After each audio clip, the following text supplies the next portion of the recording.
Hallelujah, hallelujah, यीशु मसीह की। तो eternal life church सेवकाई बठिंडा के अंदर आपका स्वागत है। और आज के ध्यान के लिए हम देखेंगे प्रभु के पवित्र वचन से भजन 1 उसके 1 वचन को हम पढ़ेंगे।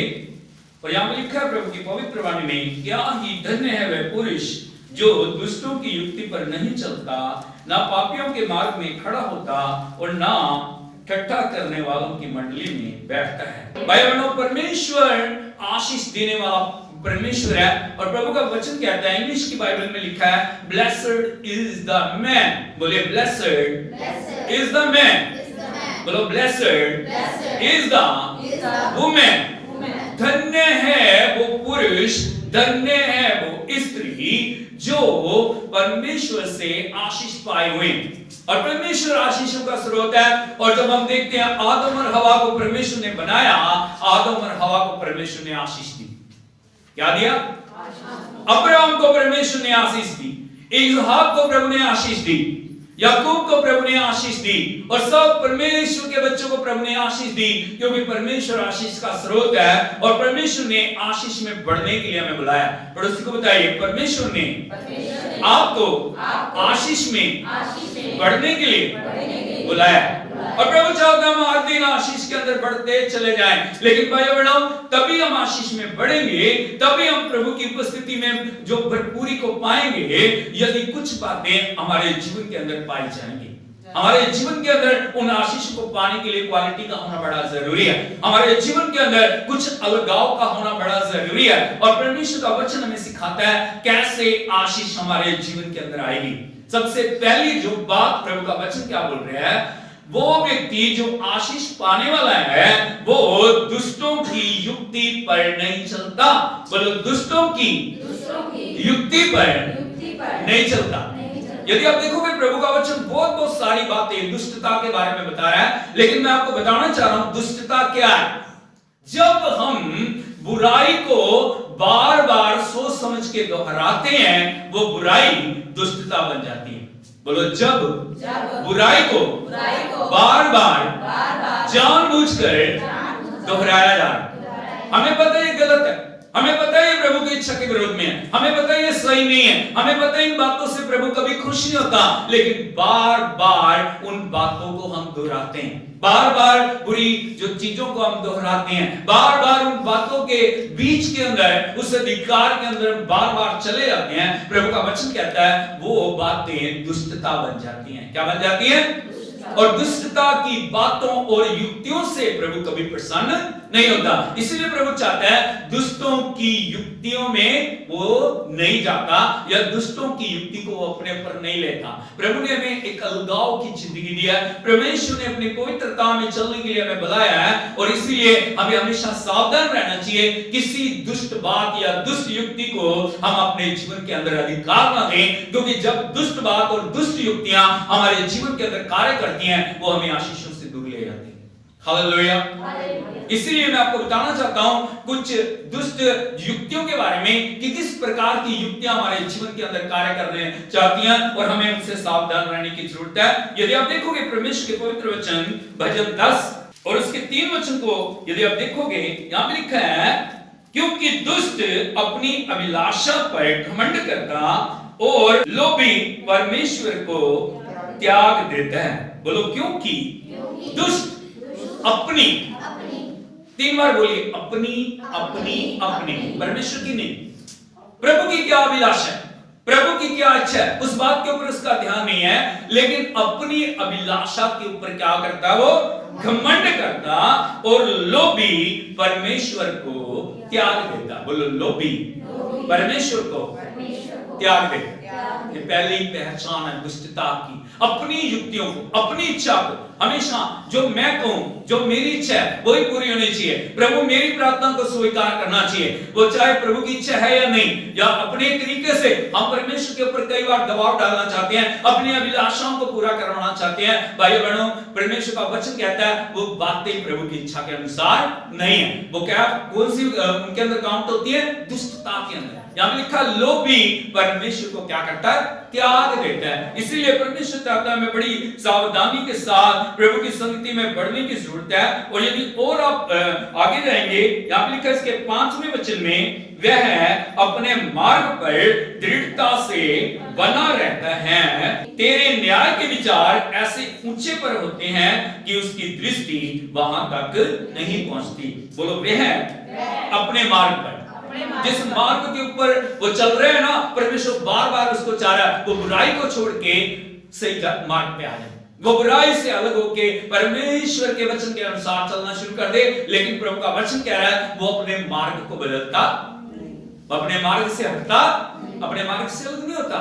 लेकिन परमेश्वर के विचार इतने ऊंचे पर हैं कि उसकी दृष्टि वहां तक जाती नहीं है, उसका दायरा अपने तक है, अपनी सीमाएं उसने बना लिया, अपने तरीके उसने बना लिया और उन्हीं तरीकों के अंदर वो अपने जीवन को चला रहा है। इसीलिए प्रभु का वचन कह रहा है कि हमें बहुत सावधानी से उन बातों को देखना।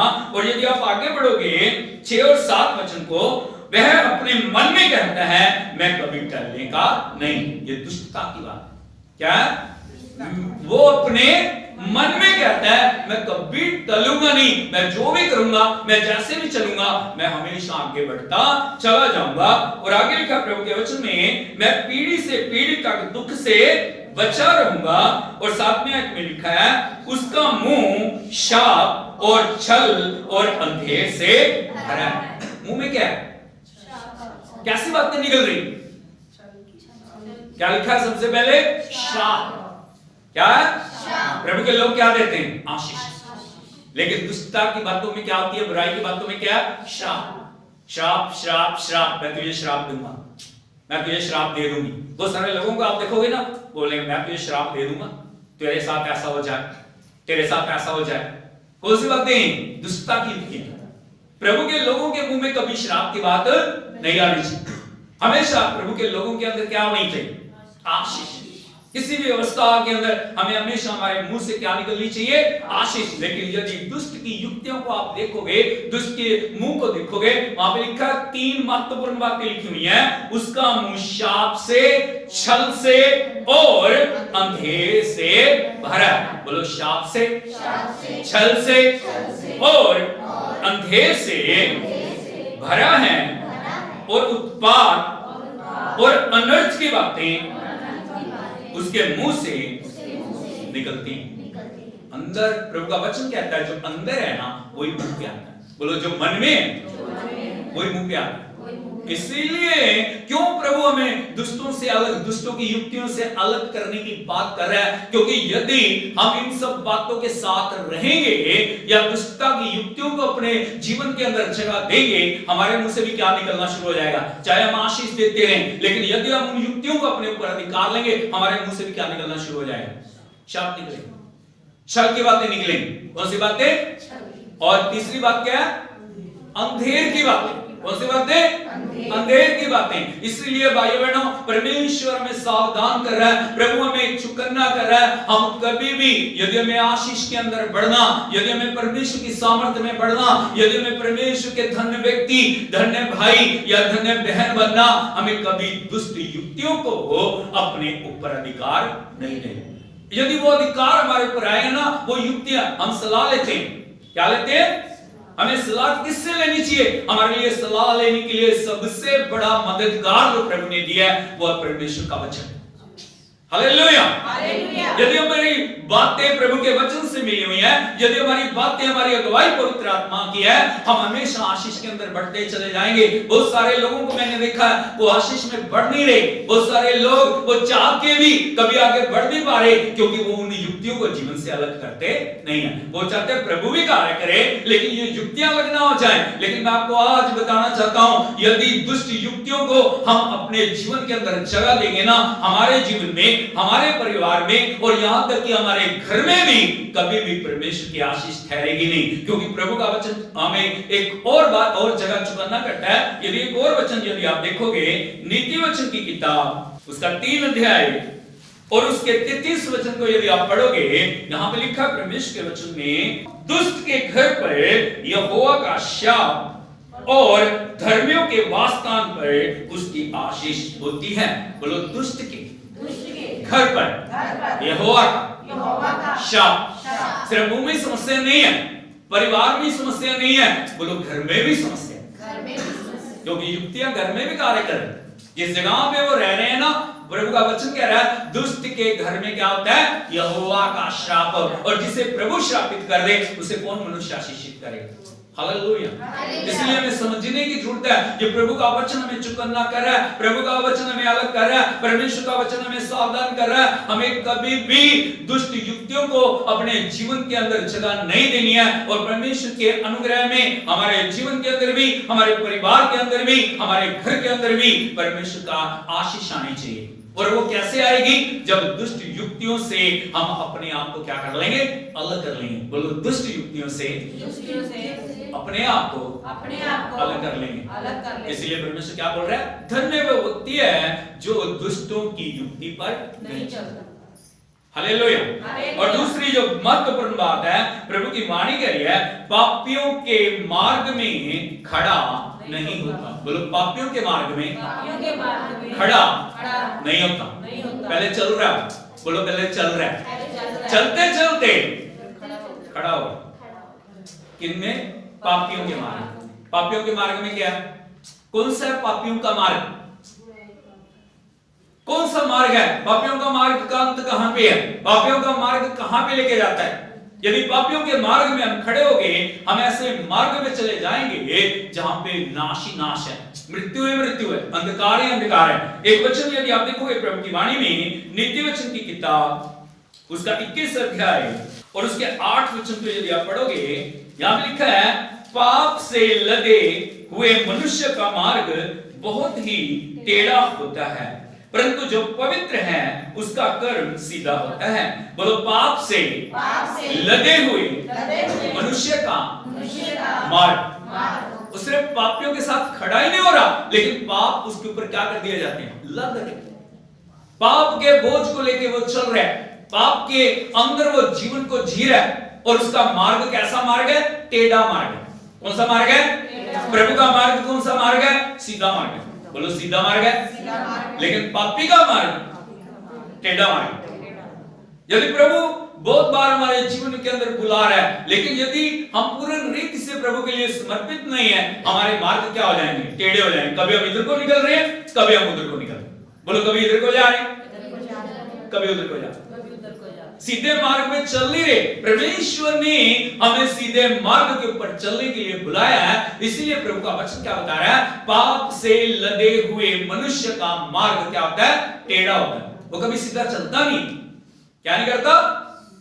बोलो सीधा नहीं चलता, हमेशा टेढ़े मेढ़े इधर से उधर से उधर से उधर से वो ऐसे जीवन को जी रहा है। टेढ़े मार्ग, टेढ़े युक्तियां, टेढ़ा तरीका और टेढ़े तरह से वो चल चल के वो अपने जीवन को उस मार्ग के ऊपर लेके जा रहा है। क्योंकि प्रभु का वचन रोमियो की पत्री 6 अध्याय उसके 23 वचन के अंदर कह रहा है पाप की मजदूरी मौत है।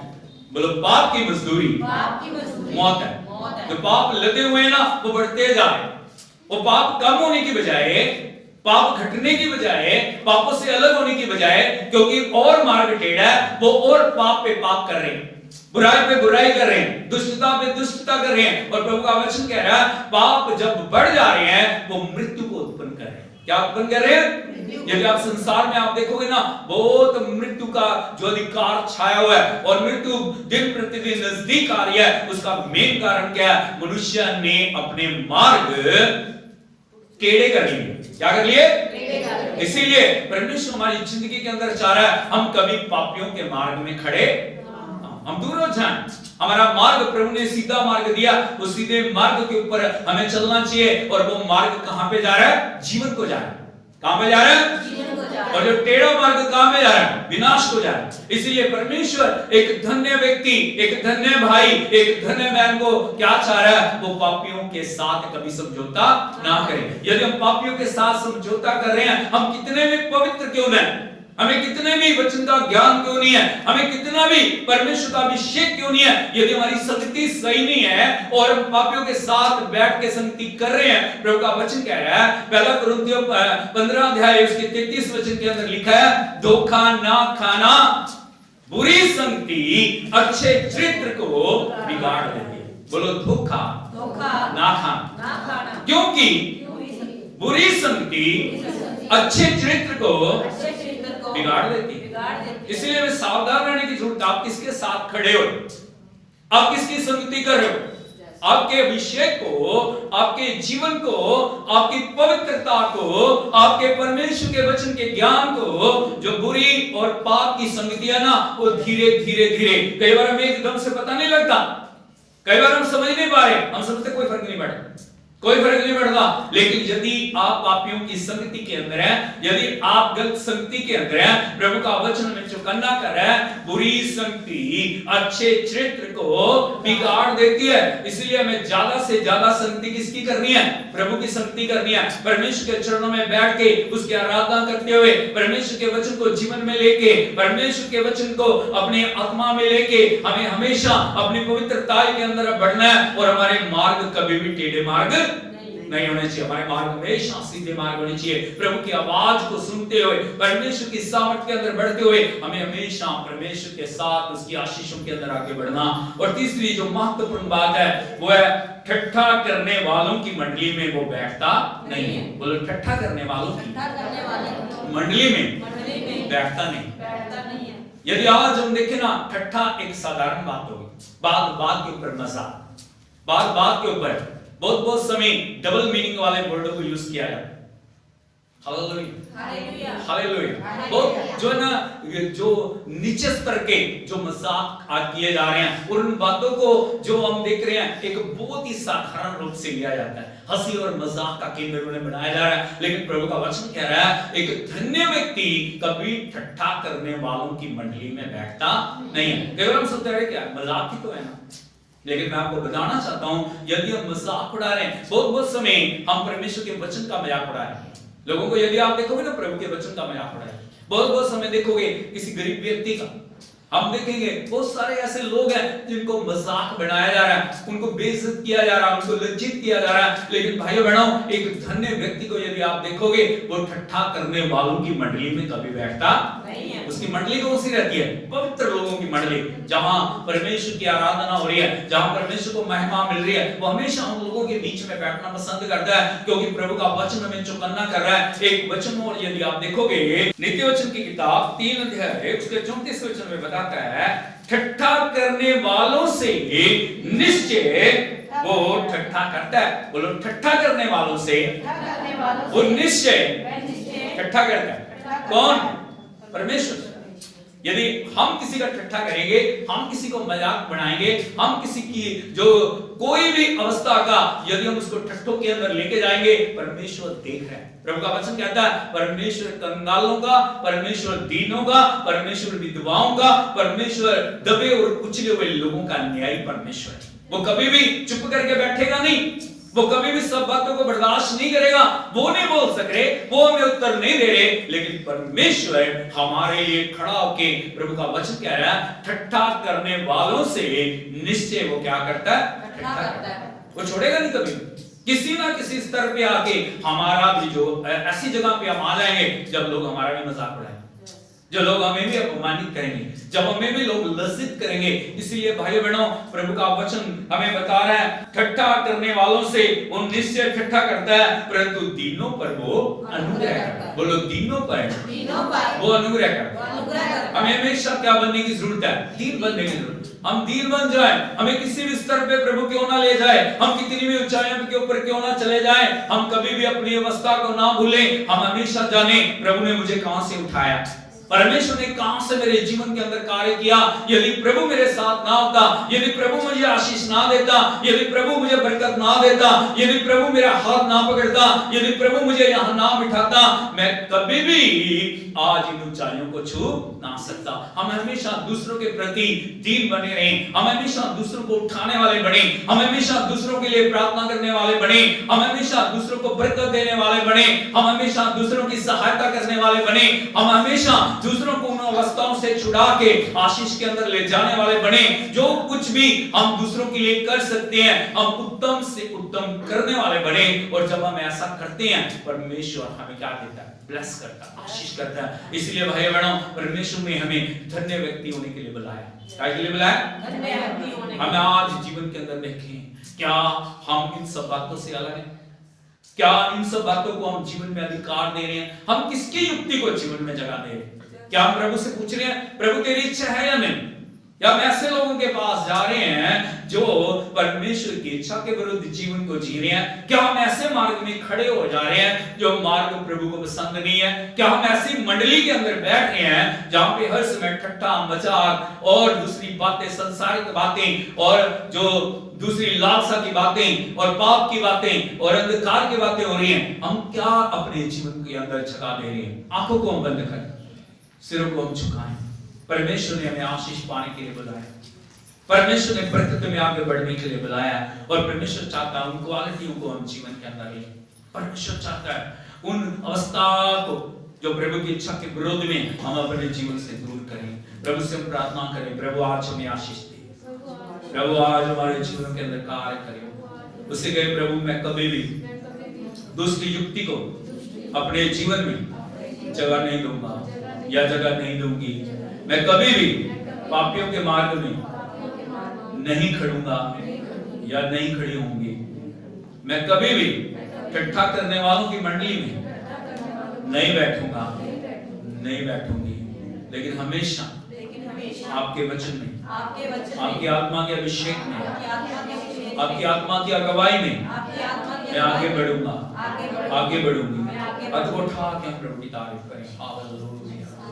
परमेश्वर हमारे समर्पण को ग्रहण करे, परमेश्वर हम पे अनुग्रह करे, परमेश्वर हमें आशीष दे, परमेश्वर नए रास्ते हमारे लिए खोले, परमेश्वर हर एक जो दुष्ट युक्ति को दूर करके परमेश्वर अपनी आशीषों में हमें आगे बढ़ाए। परमेश्वर की दया में हम हमेशा उस सीधे मार्ग पर चलते चले जाएं जिसमें चलने के लिए प्रभु ने हमें बुलाया है। हम प्रार्थना करें। स्वर्गीय पिता, हम धन्यवाद देते हैं आपके वचन ने प्रभु आज हमसे बातचीत की है। हम प्रार्थना करते हैं प्रभु, जितने भी लोग इस वचन को सुन रहे हैं, इस वचन के साथ जुड़े हुए हैं प्रभु जी, एक एक के जीवन के अंदर प्रभु आपके आशीष को हम चाहते हैं। और हम प्रार्थना करते हैं प्रभु जी, जिन जिन बातों से आपने अलग होने के लिए बोला है प्रभु, उन बातों से, उन कदमों से अलग होते हुए प्रभु जी आपके अनुग्रह में आगे बढ़ने के लिए कि मत सहायता कर। वो कभी भी दुष्ट युक्तियों को अपने जीवन में जगह ना दें, वो कभी भी पापियों के मार्ग में खड़े ना हो, वो कभी भी ठट्ठा करने वालों की मंडली में ना बैठे प्रभु जी, लेकिन आपकी हजूरी के अंदर आगे बढ़े प्रभु। एक एक पर दया के हाथ को रखें, एक एक को अनुग्रह करें, बीमारों को चंगा करें। ओ खुदावंद, एक एक जीवन के अंदर जो आपसे दूर है प्रभु, उनके लिए हम प्रार्थना करते हैं आपके प्रेम में आगे बढ़ने के लिए कि मदद कर प्रभु जी।